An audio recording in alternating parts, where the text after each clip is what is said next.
and 2 on the phone. And 3 on the phone, you're 6. Well, now she's getting gratuitous, right? Now we've got like... Now there's too many to get anything. Dr. Walters apologizes. He got called away about 30 minutes ago and asked me to run the meeting. So the previous meeting minutes are in our packet somewhere? Yeah, there was. Any questions or changes on the minutes? Is there a motion to accept the minutes? Motion from Dr. Lynch, second.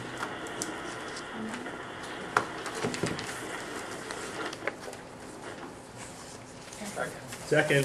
Thank you. Anybody? Dr. Lacombe. Dr. Lacombe. All in favor? Aye. Any opposed? All right, minutes. Thank you. CMAC SEMSCO report. None of those 3 people are here. There has been one. Is there a date? No, I was told it's canceled till January, Okay. but I don't know if it's been official yet. We'll verify that. The REMAC chairman's report we can skip over. Trauma and Nurse Advisory Committee. Beth? ECMC is happy to announce we finally received our official paperwork from the American College of Surgeons verifying us as a level 1 trauma center. It's a 3-year verification. With that, I was told yesterday they're having a big party. Anybody on the RTAC list is going to get an invite, and they're also opening it up to EMS. It's going to be next week, Tuesday, on the 30th. All shifts, chicken barbecue. That's all I know. 2 weeks? Okay, 2 weeks. Scott probably knows more than me because I was told that you have the invite list for the event. I said, I don't know about that. They just asked me how many shirts to order. Yeah. Yeah. This is with extra large. Let's go. The RTAC Committee PI project relating to transfer of trauma patients to the trauma centers. We're still waiting for many responses from hospitals and transport agencies. We're looking for information on ER beds, ER staffing levels around the clock, and the transport triage protocols used by the agencies to determine who's getting picked up when and brought down. The group asked for that. Everybody in the room asked for that. So we try to drill down into the data, but not a lot of people have responded with their information. Next meeting should be in August. That's all I have. Thank you. Nurse Advisory Committee meeting. Report, Chris Moden or anyone else? He said their first meeting is tomorrow, and he will have a report. He cannot call in. Great. Program agency, Lake Plains.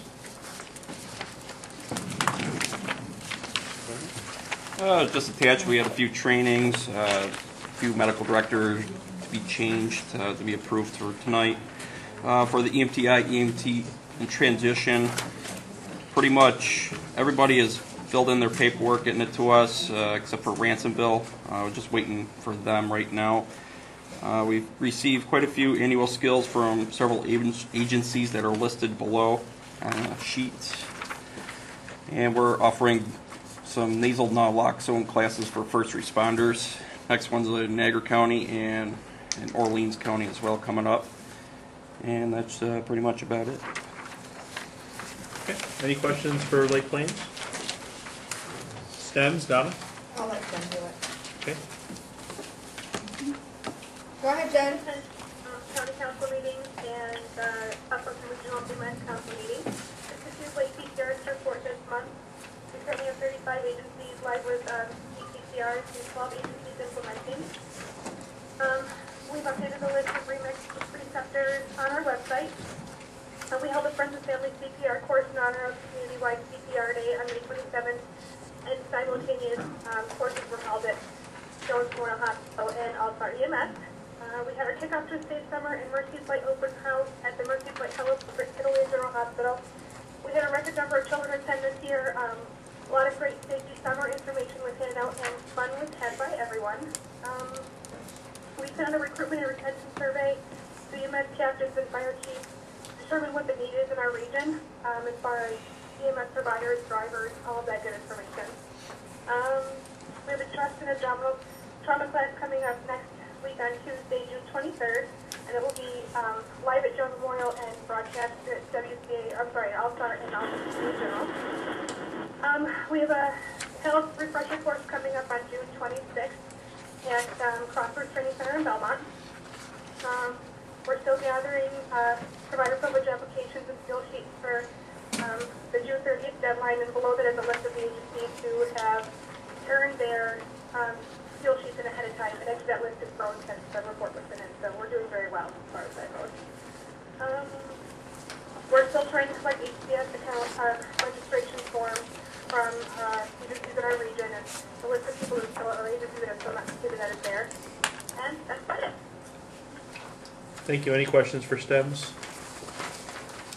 OPC, Scott? Reports included in here, just a couple of highlights. We continue to do the on-site evaluations for the REMAC credentialing and CME program. 3 of them have been completed since the last meeting. There's a number that are upcoming, and then there are a few that we're trying to connect with the agency. We made a couple of attempts, but haven't been able to connect so far. So far, that's actually been going very well. Just a quick note: Gatsville's was last night, and they're doing a fantastic job, specifically in Gatsville. There's other agencies that are doing an excellent job also, but that one's sort of the freshest one on my mind. And they're doing a great job of notifying us when providers are being taken offline, so we can note it in the database, and notifying us when providers are going back online. And it's really important for agencies to do this on a continuous basis rather than one time a year. It makes the changes a lot easier to keep up with, and we know what's going on. And it really helps with the true spirit of what the program is all about. We scheduled a number of skill evaluation dates. The earliest one was back in February, and we've done a couple of them since. The attendance has been absolutely dismal. We had 4 providers that attended the one last weekend in Williamsville, and they were all from Williamsville. We've had other instances where we have even fewer providers who are attending these sessions elsewhere. We're committed to keep going with this because we really feel that there's a need for providers to do this. It might just be that it's a good sign that agencies are doing what they need to be doing in-house, but based on the feedback that we're receiving from agencies, I don't think, or from providers rather, I don't really think that that's the case. I really get the sense that providers are looking for opportunities to take the skill training sessions, but they don't seem to be going to them, and I can't really put my finger on why that's happening. We're going to continue to offer them. We're going to continue to try to dig through this and find out if it's something we said. I don't know, but we have to find out exactly why this is going on. We have another one that's coming up at the end of the month that's ALS and BLS. It's Southline Fire District Station number 2 from 9 in the morning till 1, and that's on a Saturday. We're promoting this the same way we promote everything else that we seem to have great attendance at. So I don't believe it's the promotion overall. I think it just might be the newness of it, and we'll keep trying to sort through that. We did just complete a certified instructor update program. Our QA efforts continue to exist collaboratively with a number of agencies. That's really proven to have some success, and it seemed to be helpful with the agencies so that everybody's not reinventing the wheel. And then the last thing, last 2 things rather, the intermediate level services. Sorry, intermediate level services on the back of this report. All of since New York State went to the national standards, what we did is we've captured everyone who was identified as an intermediate level service at that point in time, and we're showing what the result is over this basically almost 3-year period now. Whether they've upgraded, downgraded, what's happened. 2 of the agencies went to paramedic level, but I can tell you that the 2 agencies that went paramedic, it had nothing to do with going to national standards, but I do include it just because they were originally intermediate level services. One of the things I want to draw your attention to is that a number of the services went to BLS 11, 16 of them went to AEMT, but what I thought was pretty interesting that you might be interested in knowing something a little bit more about.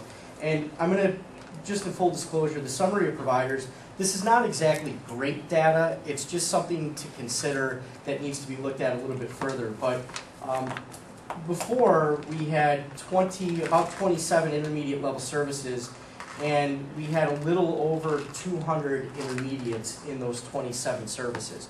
So you had roughly, and this is where the data starts to get kind of bad, but if you average that out, it's about 6 to 7 providers per agency, which isn't completely the truth because, you know, rural metro or Twin City is going to skew that, you know, where they have more providers and volunteer services are going to have less. But if you look at it now, we only have 37 advanced EMTs registered for 16 agencies. So that means that most of these services only have one AEMT or two AEMTs in their service. And in fact, some of the AEMT agencies don't have any in their service, but they have paramedics. And so I think this is something that you kind of need to file in the back of your mind. I don't think we have to do anything with this today, but I thought you should be aware that we're sort of asking fewer providers to provide the same response level for a particular agency. So food for thought, I guess. And then the last thing is the year-end credential process. For the WREMAC membership, the voting and the non-voting, I asked Karen to include in your packets a report summary, and I just wanted to share with you what we're asking agencies to do in the Wyoming area region for providing expiration dates and the date that the WREMAC skills were complete. And that is what this report is that you have in front of you. I would ask that you keep this report in confidence because this is actually Attica's report and it has provider information on it. But what we're doing is we're sending out a report generated out of our database that includes everybody who's on the report, our providers who we have. Non-members will not have it. I'd be happy to show you this personally, but I can't give this report out to non-members. Everybody who has a provider privilege application on file with us, that's included in this report that we send out to them. We're asking agencies to make... is joining the meeting. This is really annoying. Make corrections right on this report, and then... I think it's this phone line here. You don't think someone needs to mute their phone? Can you see if everybody could mute their phone line to see if we could get rid of the static? Scott, can I just clarify, what is the report's purpose for members to view? What do you want us to gather from this report? What I want you to see is just what we're doing in the Erie and Wyoming Okay. region. That's it, Okay. because each region can do their own. Okay. Each region can do their own thing. So we send this out to them. They make the corrections on this report. They send it back to us, and then what we do is we essentially give them a receipt, which is the next page that you see on here, that shows the provider's regional privileges, and then it also states that only the people who are on this list can provide care. So this really helps to close the loop, we believe. And one point I want to make about this, some services, especially the larger ones, and we'd love to be able to do this, will want to submit Excel spreadsheets. We could do that last year for the provider privilege piece of it. We cannot do that this year for this piece of it. There's a lot of reasons why. There's people that we don't get PPAs for, that if we import them into the database, they're going to exist, and we don't have provider privilege applications for them because we weren't updated during the year. The other thing is that we have 2,800 providers just in the Erie, Wyoming region that we have to manage expiration dates for. We cannot go through 107 agency to 2,800 providers worth of lines to figure out what date has changed, what date is not. By doing it this way, this forces the agency to make the changes, and it draws our eye directly to the change so we can manually do that. This is all manual entry, so we can manually make the change in the database and then generate the reports.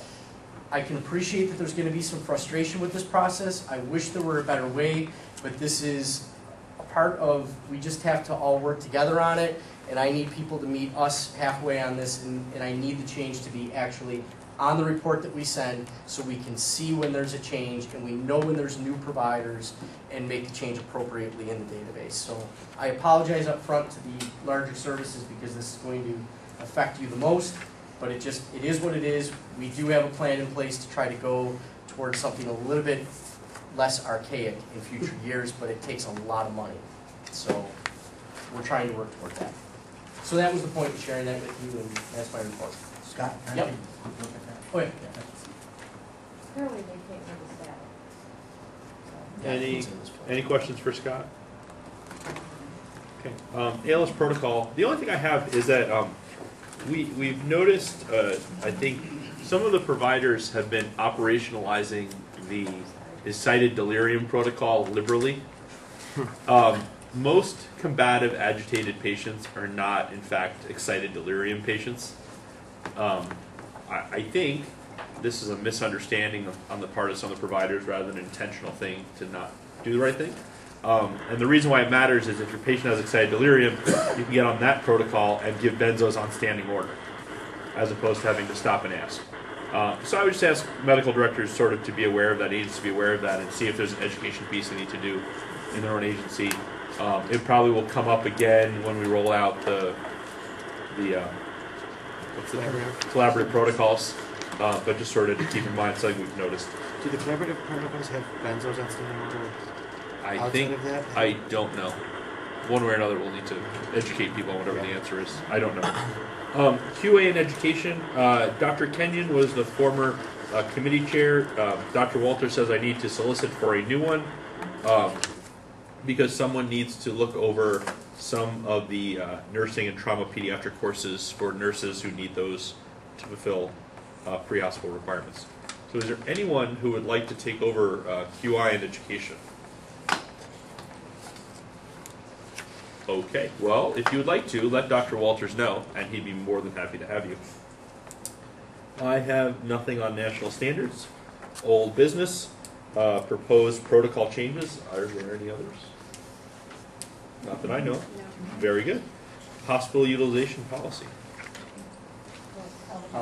Helicopter, sorry. Brian, do you want Apologize. to CMAC update? Oh wait, Joe? Dr. Tackett? Yeah. Do you have anything on CMAC update for us? Yeah, did anybody discuss the changes that Mike Daly said we should make for our protocols? No, go ahead, please. One of them was...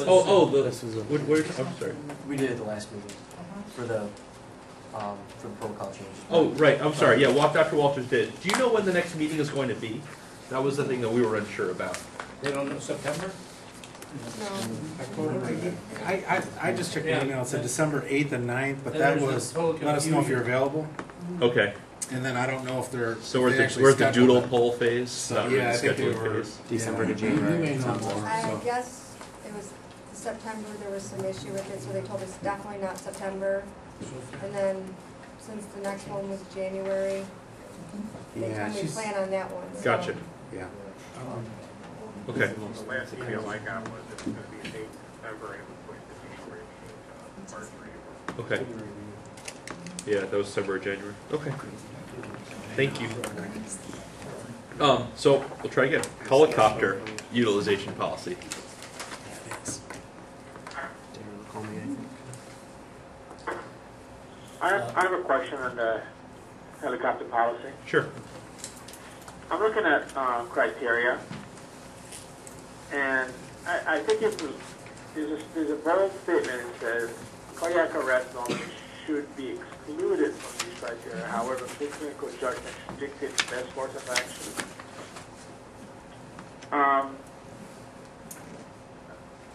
I'm not certain that included in the policy should be a statement where you're putting the onus on the person on the ground to make a judgment call based on what clinical judgment means. Usually policies are a little bit more tighter than that. Because what people look for sometimes is deviation in policy. And a statement like that opens it up to such subjective measurement of clinical judgment in the hands of the guys on the ground. And I can see where that statement can turn around and kind of hang them at the end of the day. I think if it goes through a medical command process, it's a lot tighter when you have a physician making the decision, as opposed to leaving it on a person on the ground to make that decision.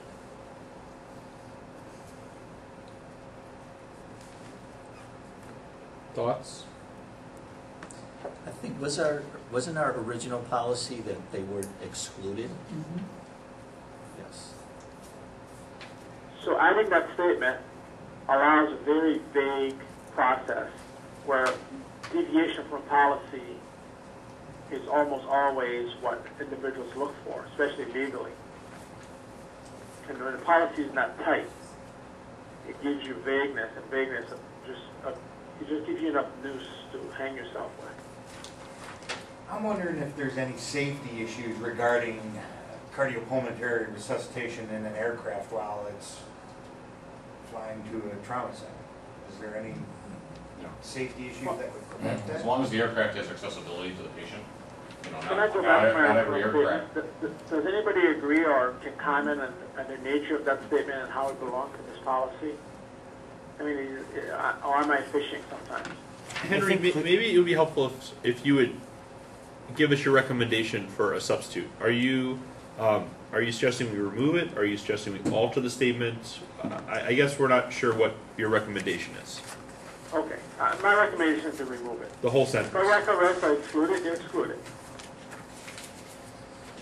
Yeah, I think our original policy, they were excluded. I'm just looking, the state says, this present state policy from '05, patients in cardiac arrest who are not hypothermic should be excluded. So I don't remember, and maybe the committee members can help me, I wonder if this final thing that came out was maybe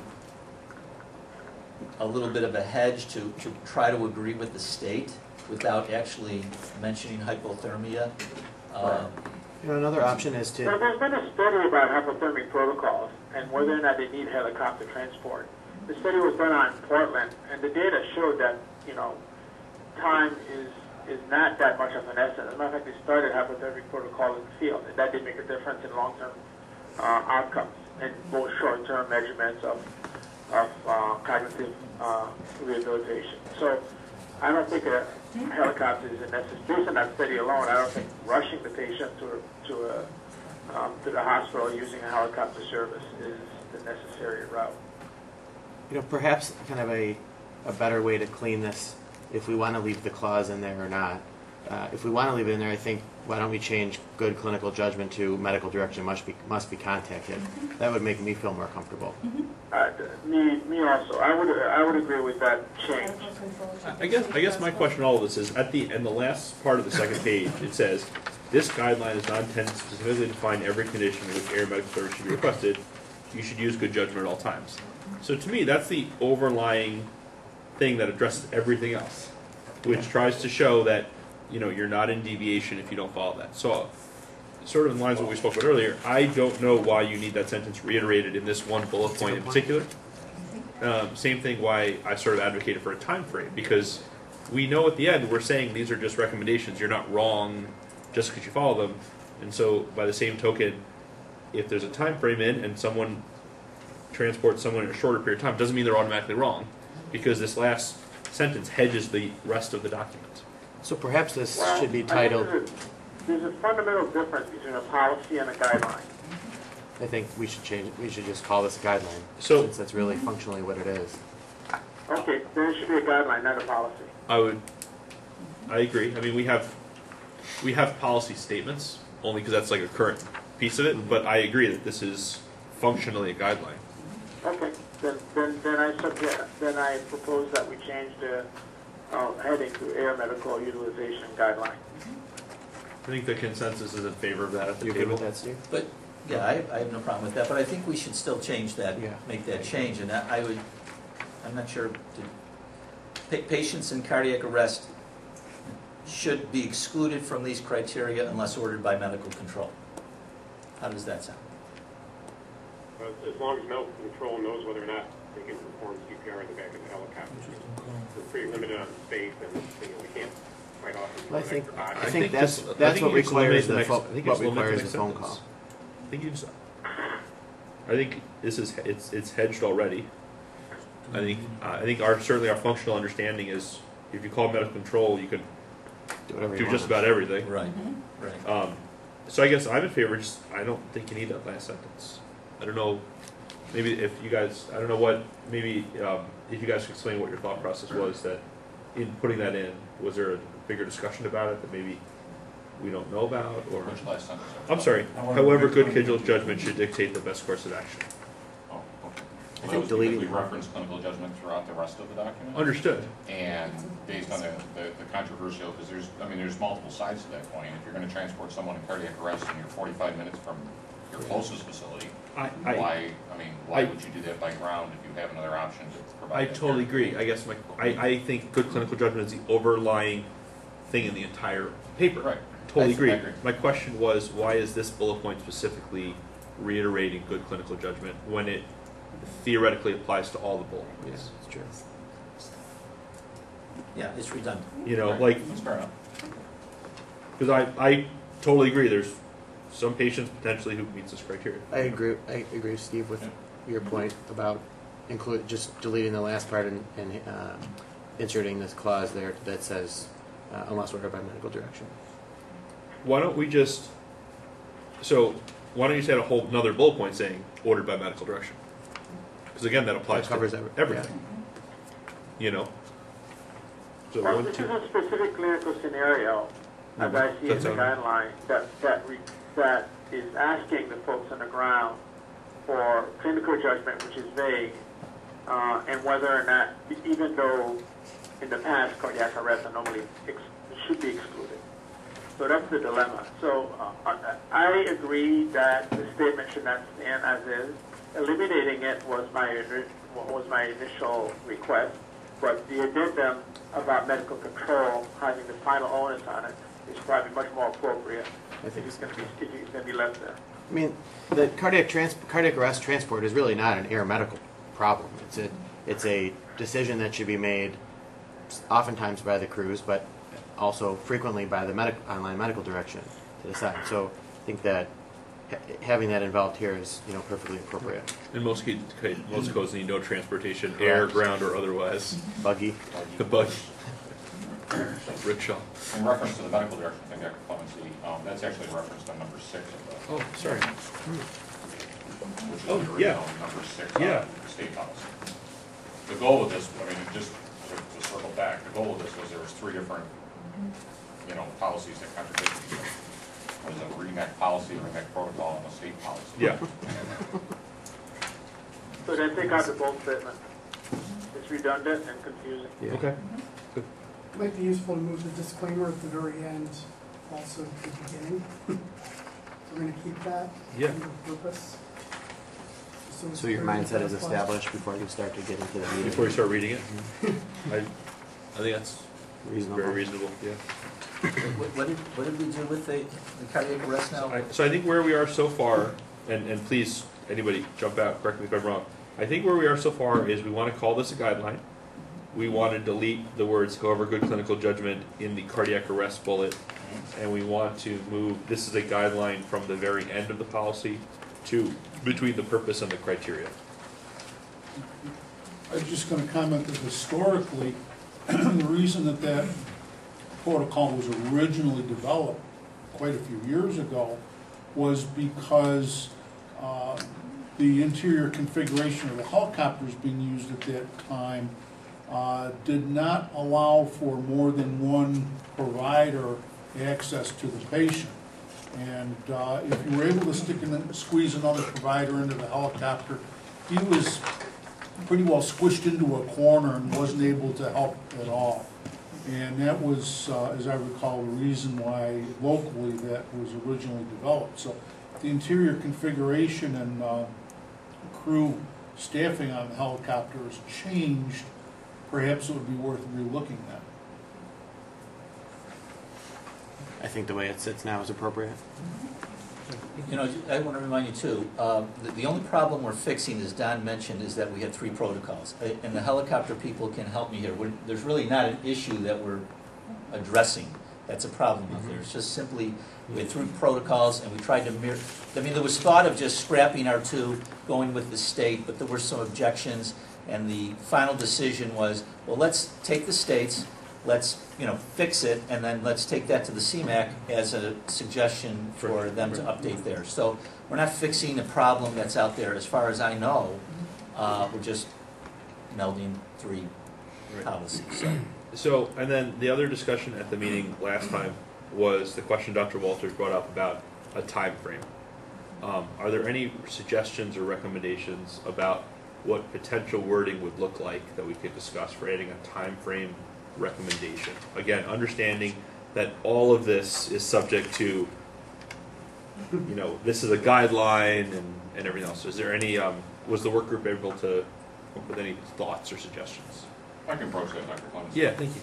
So there was some discussion, there were some references and so forth. You know, we certainly referenced the local regional study that was done in 1999 with Dr. Billatier and a few other folks and so forth. Unfortunately, that study referenced only trauma patients, which, I mean, I can speak specifically for our agency, and I think I heard Ron on the phone from Starflight, but that's, you know, predominantly about 50 to 60% of the patients that are actually being flown today. Could you summarize that for the people who don't know that study, or like what the take-home message is? There was a study that referenced a diameter, but it had specific areas within that diameter that said, you know, these areas are where you should use a helicopter, these areas are where you should not use a helicopter, and then it also came back to that there was multiple other factors relative to that. Now, I mean, that was the piece of it. It wasn't a good steady circle. It wasn't a good straight distance. It wasn't a good time factor necessarily. So we looked at multiple different references related to time factors, and actually included is your reference from the American College of Emergency Physicians and their guidelines for aeromedical dispatch, which do not reference any sort of time factor per se, other than what I would call common sense. All right, and common sense being, if you're going to get there faster in an ambulance, and there is no necessity for any advanced skill or something like that, then take it by ambulance. You know, I mean, I don't think any of us object to that. I think that you put a time factor per se that's arbitrary, okay, because there is no good data that says this time factor versus that time factor, and there is so many different things that go into that. You know, is it a delayed extrication? Is traffic bad? Is weather, you know, whatever the case may be. You put a time factor, and I think I can speak, you know, at least from my perspective, you are putting a number out there, and that's what's going to be the takeaway, is the number. All right, when you put a number out there, that's the takeaway that that's taking on. So you're going to have the person who's making that decision initially requesting a helicopter, and quite frankly, this is really generated on actually requesting a helicopter, not necessarily transporting. Because item number 5 talks about the most highly trained EMS personnel on scene at any time have the ability to cancel the helicopter. You know, so we should be relying on the clinical judgment of our providers to make those decisions, because they have the real situational awareness of what are all the different factors that go into it. And, you know, we trust them to make clinical decisions on when to intervene on a patient and what interventions to do, what drug, all that type of stuff. I think we need to have the trust factor within that. If we don't have the trust factor in the providers to make the decision on transportation, you know, then why are we giving them narcotics and so forth?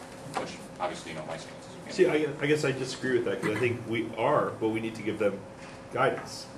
And I think we should be giving them a recommendation. And then, of course, it's subject to this disclaimer. It's a guideline. There's no red line that if you call the helicopter beyond that line, both you and the helicopter, you know, turn into a unicorn or something, you know. But I feel like there's got to be some just general guideline principle. I think this was Dr. Walter's position too, and I agree with him. I mean, I don't know. I would think there's got to be some recommendation that we can come to that gives some guidance. Whether it be there's a CMS guideline we could point to. We could point to the data in Dr. Billetier's study, just citing what it is with the caveat. I don't know. I don't know what other people think. Again, I'm one voice, so I actually don't even get a vote today. I was going to say I have one vote, but I have 0 votes today.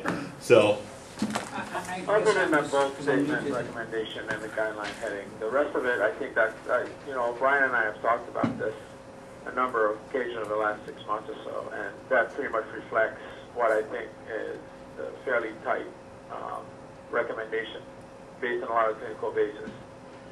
Other than that one bold statement, you know, there was no other issues with this, and I think it's a fine document, because that's what I think the EMS community wants from us as leaders. What was Dr. Lamoth? What was the first part of your statement? I'm sorry. He said we've now made the changes that he recommended. So he's saying the document now with the 3 changes we talked about, he thinks are good. I just need clarification. What kind of guideline are we looking at now? A time frame for time of transport? It's not stated in here. No, that's what we're talking about. There is no. That's what we're talking about. Right. So at the last meeting, the topic came up about should we say, I'll make an example, for instance one. For transportation times less than 15 minutes from the destination hospital, air medical transport is generally not recommended, or something like that. And so we asked after last meeting, is there value to do so? And that was actually the main piece that was put off to this meeting. I see a radically different issue. I think we're doing this based on clinical presentation in the field as opposed to time. If you add time as another factor into this, you know, what if it's 10 minutes by ground, and as long as the helicopter is not taking longer, the transportation, say, of the major trauma of a stroke shouldn't be delayed. Once you add time as another factor, I think you're taking away too much clinical judgment on the ground. Yeah, I agree. I think the bottom line is whichever is faster. That's really the time limit, I think. It's correct. That's really what is being measured on the field. No, it's, you know, should we call a helicopter because I think we can save 15 minutes? I think that's the decision. Not we're 23 miles. It could be snowing, low ceiling. I mean, who knows? A lot of factors. Rush hour. I'm sorry.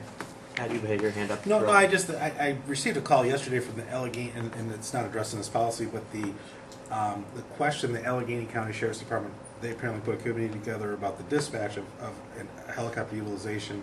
And I guess one company's offering a clearinghouse, so they'll guarantee that they're going to get the closest helicopter there, and that's what they're going to go with. And I don't know, you know, certainly it's not a medical decision, but it is part of the response. I don't know. I referred them to Dr. Walters to say, hey, they're doing this, you know, helicopter utilization guideline at this point, and I didn't necessarily know if that was part of the discussion at all, or if that's good or bad. I don't know the answer, and maybe it's not relevant to the medical aspect of it, but it was just interesting that call came in yesterday. Trying to muddy this up even more. No, it's just I didn't think. I thought that they were still negotiating, or I don't think they voted on it yet, did they? Allegheny County says that they're going to implement it, is my understanding. So, according to the new person in charge of the communications, they've been meeting for months on this. And, anyhow. My question is, isn't there a medical director that's supposed to sign off? That's on what I had dispatch? suggested also. So I did refer them to Brian Walters, but I was sort of like. But no one can tell me who their medical director is. Oh, okay, interesting. Yeah, probably true. Interesting. There technically is no mandate to have a medical director for a dispatch center. There's a recommendation from a guideline. There's a guideline. No, there's like if you look at so if you're using Clausen stuff, if you're using MPDS, there's obviously a strong recommendation that comes with it. I think good sense dictates that there probably should be one. There's a signature line on the cards. Right. Yeah, that's what I But thought. I don't think, as far as I know, and please anybody correct me if I'm wrong, I don't think there's anything from the state mandating that dispatch centers have medical directors, other than seemingly it seems like a good idea to do. I know you guys approved the EMD program. So I think everybody said what we're all going to say about this topic. So I think we should call the question. Is there a motion? So I think where we are right now is that it's this document. The word guideline replaces the word policy. Patients in cardiac arrest normally should be excluded from these criteria. The second sentence is eliminated, and the whole thing is not bolded. And then this is a guideline that's moved up between purpose and criteria. I'll make a motion. Dr. Lynch makes a motion. Second. Tommy seconds. All in favor? Aye. Any opposed? All right. Let us forge ahead. I will point out.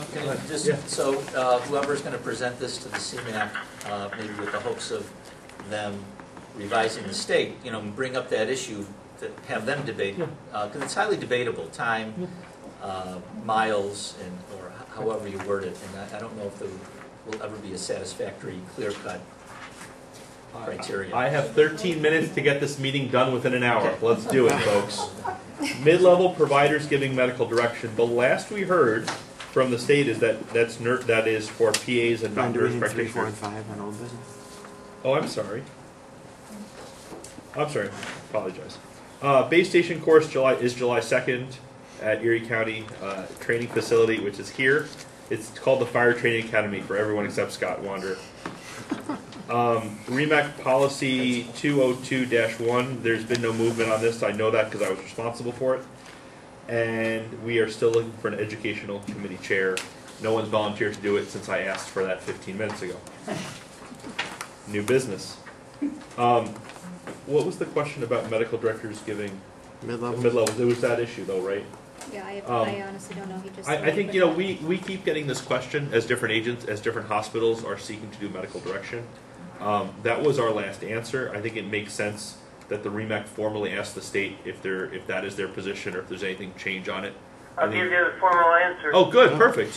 What is the formal answer? They can, as long as they attend whatever course you require for your physicians, same as the PA. So if they attend a base station course, they can provide medical direction.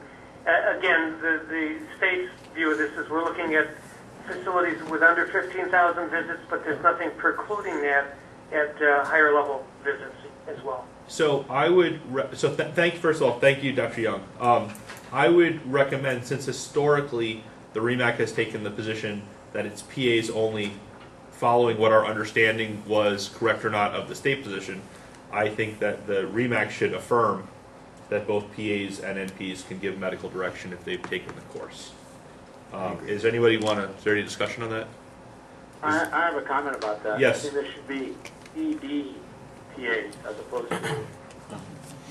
Well, you'd be doing it as part of a base station. I understand. Yeah.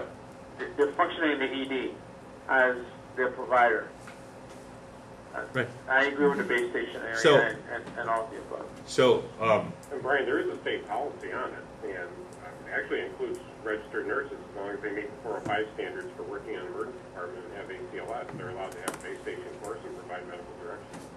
so then I don't know where that's come from all along. That's been Ron, do you have that policy number? 11-05. Yeah. Well, maybe we asked when they were doing 11-03 and we never caught up.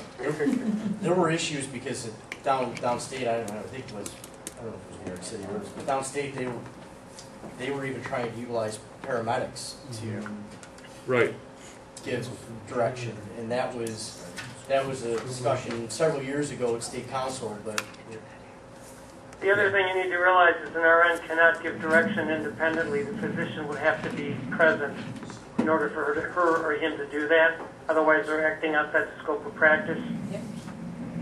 I would make the argument, why do we need to say anything? If there's a state policy, no one has a specific concern here, then I don't see why. So we'll follow. We will make sure that some of the hospitals that had asked about nurse practitioners, They've sent in their forms already. with nurse practitioners on, perfect, great. Stroke pre-notification. There was Dr. Walters. Is leading the meeting. Dr. Walters mentioned that there was one hospital that was a stroke center, but not one of the larger stroke centers, that had a question about stroke pre-notification, and they felt that they weren't getting as complete reports as possible. And so we'll try to address that over the summer to try to help with provider education. I still think that one of our goals should be to have sort of unity of requests between the different hospitals. I think still some of the hospitals have varying requests for what a stroke notification looks like, and I think that leads to some confusion among providers. Well, it's We've actually come out with a policy, and Anna Colello did it through our department, that identifies the factors we want on the EMS record.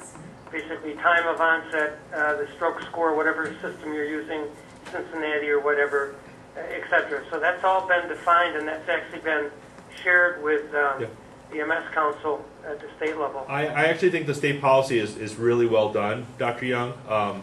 The issue has been individual hospitals have been requesting individual additional data points of providers, whether formally or informally.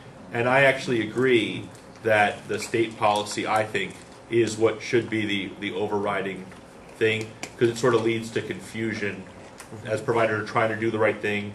And of course, when you present more data points, then sometimes in the interest to do these additional data points, other data points, which are the more salient ones, drop out. Yeah, keep You it know, simple. I so agree. I think the state policy is really on point. As far as EMS education goes, having gone through the stroke center process, I'll be quick. Part of the requirement, and Dr. Young, please jump in, is each stroke center, primary or whatever your designation is, has to provide 2 EMS education sessions per year to maintain their status. So, as long as the message is universal, the communication education is required to happen. Yeah. And I think sometimes it's not even the hospital, it's who's giving the presentation that day. Yes. Is trying to suggest other things. And it's with the best of intentions, but it sort of can be confusing. Brian, this is Kevin. Yes, Kevin. Yeah, I think, representing one of the larger stroke centers, one of the issues is depending on, and specifically Buffalo General, like we do a lot of research, they try to increase the time or decrease their time to treatment, requesting additional information. It's kind of like the push that strokes should be treated similar to the way we deal with trauma centers, and how much information each trauma center wants from their EMS agencies may vary a little bit too. So I think universally, what sounded to be like the problem when I spoke with Dr. Walters is that often EMS doesn't get the same report to a smaller stroke center as they would to something like South Buffalo Mercy or Buffalo General. So I think that's the bigger issue here. Though I do agree that each agency or each facility seems to be asking for something slightly different, which is confusing. I think the bigger issue is remembering that local, smaller stroke centers need the same exact information by the state. Yeah. And I know, so I work at a smaller stroke, it's a big hospital, but a smaller stroke center. And I think the challenge that we're often in is that sometimes our notifications look terrible, because if you bring a stroke patient to ECMC, it's often because you didn't know they were a stroke patient in the first place. And so these other sort of secondary stroke centers are often doomed to have all these patients that are we thought they were sepsis, they're really stroke, versus the hemiparetic patient who is easily identified, easily notified, easily treated, quote unquote, are going to the big centers. And the other ones have this sort of tougher uphill battle. Agreed. New business number 3 is medical director change. Motion to approve and advance. PAD, getting ahead of us. For all of us. PAD notification number 4. Number 5 is epi notification. Number 6 is level of care changes. And number 7 is naloxone participation notifications. Are there any questions or comments about any of those things?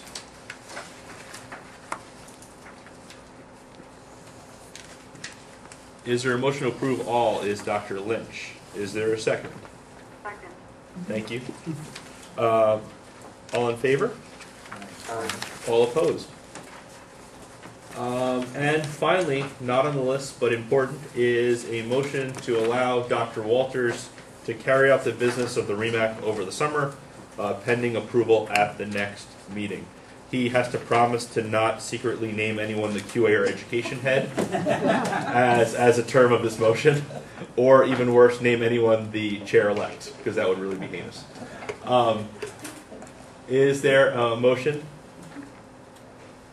Thank you, Dr. Lynch. All in favor? Aye. Any other new business?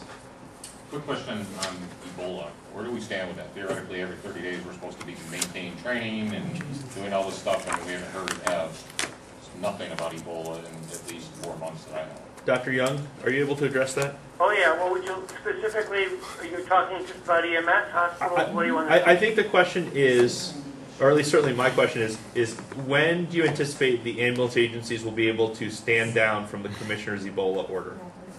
Right now, they were sort of, quote, standing down in that they don't have to actually do the donning and doffing. They could do the video. I think you saw the latest information on that. If not, go to the website under the FAQ sections. It's addressed. On the hospital side of it, some of us are working on revising the commissioner's order so that the big centers will not be doing donning and doffing monthly. That's going to be dropped down to quarterly. Some of the other centers will be dropped that aren't our tertiary centers It'll be down to twice a year, and a lot of it will be done via video and education with a small core group. So there's a lot. We're writing a whole huge change to the commissioner's orders. That'll probably be out, the new orders, within hopefully 60 days while we're writing the regs. I wanted to get something out, and the commissioner agreed to get something out in the interim. The regs will address this going forward, but we need to obviously be cognizant of the huge impact on EMS and our hospitals. So we're within the next 60 days, you should see the new orders out. That'll roll back a lot of this. But just to clarify, because I think there's some questions from the end of the table. As of now, there's been nothing published loosening those guidelines. The only thing that has been published, if you go to the FAQ, they're allowing video to be part of the education rather than actual donning and doffing for certain agencies. And I don't recall, I'm trying to think whether EMS was included, because our argument was that EMS should be. So if you need to go to the FAQ section, I don't want to address that. Sure. We've had so many iterations, I've got at least a dozen. Yeah. So I don't want to misquote anything. All right. Thank you, Dr. Young. Are there any? I have one Yes, thing. Dr. Tackett. When the final edition of the aircraft transportation of patients comes out, could we direct copies to fire chiefs of the agencies and other non-EMS personnel who oftentimes order the helicopter service? We have a standard way to publish this now, right?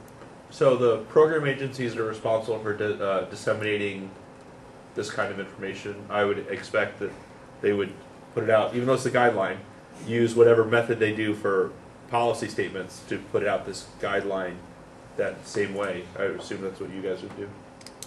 Fire chiefs are on our list. Okay. I think that the take-home question is, oftentimes it's the non-EMS personnel that order the helicopter.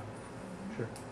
Scott, your distribution list includes fire chiefs. Sometimes they have no clue about a guideline like this. Thank you. Yes. One last thing, I promise, very short and sweet. For the QA committee thing, yeah, it has absolutely nothing to do with me, but it was something that was.